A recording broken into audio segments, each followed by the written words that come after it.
Hi friend, कैसे उम्मीद करते अच्छे होंगे। मेरा प्रियंका फैमिली ब्लॉग में स्वागत है आप लोगों का।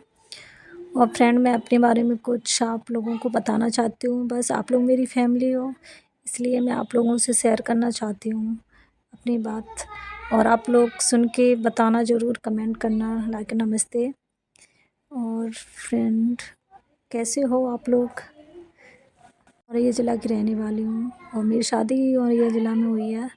और फ्रेंड, मैं बचपन से दिल्ली रहती थी। मेरे औरैया ज़िला में मैं रहती थी। फ्रेंड, पापा मेरे दारू पीते थे बहुत ज़्यादा। उसके बाद में पापा दारू पी के ड्यूटी भी नहीं जाते थे, बैंक में नौकरी करते थे पापा। हम लोग छोटे छोटे थे, मतलब इतना समझदार थे ऐसे 8-10 साल के फ्रेंड।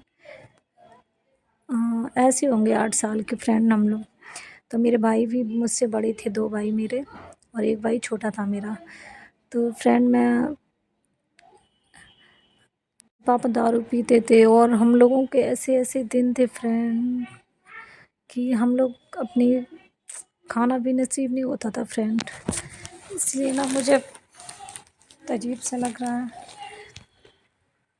अजीब सा लगता था फ्रेंड। ऐसे मोहल्ले में किसी के घर पे बैठते थे ये आस करके कि मतलब इनका खाना बचेगा तो हमको दे देंगे।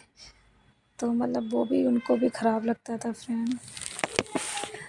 हाँ, क्योंकि रोज़ रोज़ आ जाते हैं यहाँ पे। तो ऐसे ऐसे दिन फ्रेंड में ना बहुत मुसीबत सही। और फिर दिल्ली भी हम लोग, फिर फ्रेंड हम लोग दिल्ली चले गए मम्मी लेके हम लोगों को। और फिर पापा काम वाम कुछ करते नहीं थे, दारू पीते थे, गाली गलौज करते थे मम्मी को।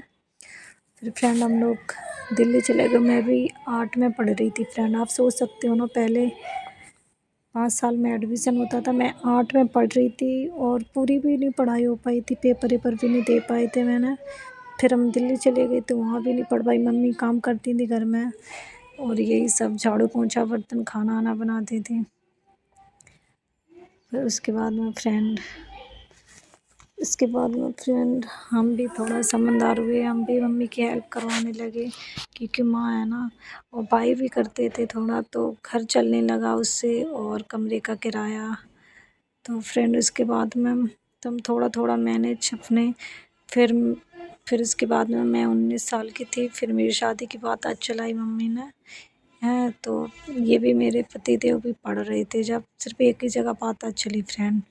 तो ये भी पढ़ रहे थे और मेरा भी इतनी जल्दी मन नहीं था शादी का, लेकिन माँ बाप के खिलाफ़ कौन जा सकता है। मैं तो नहीं जा सकती फ्रेंड, मेरी माँ ने ये गलत नहीं सिखाया हम लोगों को। तो मैं उस 19 साल में चली थी फ्रेंड। फिर उसके बाद में मेरी शादी की बात चलने लगी। फिर हम शादी के बाद चलेंगे, ये पढ़ाई कर रहे थे। और पहले ये होता था ना, शादी ये देख के नहीं करते लड़के क्या कर रहा है। अगर पढ़ रहा है तो ज़रूरी नहीं है फ्रेंड, आप लोग ऐसा बिल्कुल भी नहीं करना, क्योंकि ज़रूरी नहीं होता है शादी के बाद की नौकरी, पढ़ाई करने में नौकरी लगे कि नहीं लगे, जो नसीब में होता है वही होता है फ्रेंड। तो मुझे लगा था यहाँ सुकून नहीं है, शायद वहाँ भी थोड़ा आराम मिलेगा, मतलब अच्छे से चलेगा सब कुछ। लेकिन वहाँ भी ऐसा था। लेकिन मैं तो पहले ही से अपनी मजबूरी समझती थी, तो मैं अपने पति से क्यों बोलूँगी मुझे ये चाहिए वो चाहिए। क्योंकि लड़कियाँ, क्योंकि हम लेडीज ही होते हैं ना, अगर घर बनाना चाहें तो बना सकते हैं, बिगाड़ना चाहें तो बिगाड़ सकते हैं फ्रेंड। तो इसलिए मुझे अपना घर बनाना था, बिगाड़ना तो था नहीं हैं।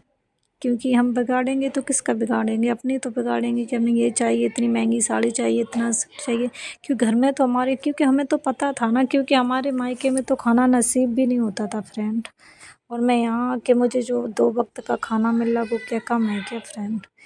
तो मैं ना कि मुझे ये चाहिए वो चाहिए, मैं ऐसा कुछ नहीं बोलती थी फ्रेंड अपने पति से। अभी भी फ्रेंड समझ लो, मेरे पति ज़ोमैटो में काम करते थे स्टेशन पे, कानपुर सेंटर पे। और तो उसमें 11,000 तनख्वाह मिलती थी, 12-12 घंटा ड्यूटी करते थे। तो मुझे भी बड़ा ख़राब लगता था फ्रेंड। और मेरे छोटा वाला बेटा भी छोटा ही था, उसका दूध का खर्चा और घर का खर्चा, खाना खर्चा, फिर बड़े वाले बेटे की फ़ीस वीस भी, कुल खर्चे हो जाते हैं फ्रेंड। कभी बच्चे भी कुछ मांगने लगते हैं, ये खाना है पापा, वो खाना है। तो वो, लेकिन बच्चों को बहुत खुश रखते हैं फ्रेंड। और मैं भी खुश रहती हूँ, बच्चे खुश तो हम भी खुश, हमारी फैमिली है। और उसके बाद में फ्रेंड, फिर वहाँ ये काम छोड़ दिया इन्होंने। फिर ये स्टेशन पे प्राइवेट करने लगे समदा पे, ये ट्रेनों में पानी लगाना होता है, ये सब करने लगे। फिर वहाँ भी ऐसी मिलती थी 13,000 सैलरी 8 घंटे की। तो फ्रेंड ये 8 घंटे काम करते थे और फिर छोटा मोटा भी ऐसे काम करे आते थे 2-3 घंटे हैं, क्योंकि ये भी बहुत मेहनत करते हैं, क्योंकि पढ़ लिख के भी है ना टेस्ट वगैरह देते रहे रेलवे का नौकरी का। जब नसीब में होगा नहीं तो क्या होगा फ्रेंड, नसीब में नौकरी थी ही नहीं सरकारी तो क्या कर सकते हैं, उसमें हारना ही पड़ता है। तो ये भी बहुत टेंशन में रहते थे। मैंने इनसे बोला कि आप परेशान मत हो, कोई फ़ायदा नहीं है, अब क्या फ़ायदा है फ्रेंड। तो मैं तो इतने में खुश हूँ अपने, बस ये है फ्रेंड बचता नहीं है कि अपना ये खाना खर्चा, बच्चे तो चल रहे हैं आराम से हैं। अब तो ट्यूशन भी पढ़ते हैं फ्रेंड, ट्यूशन की फ़ीस हो जाती है, स्कूल की फ़ीस, खाना खर्चा, दूध का दूध भी आता है और फ्रेंड ये सब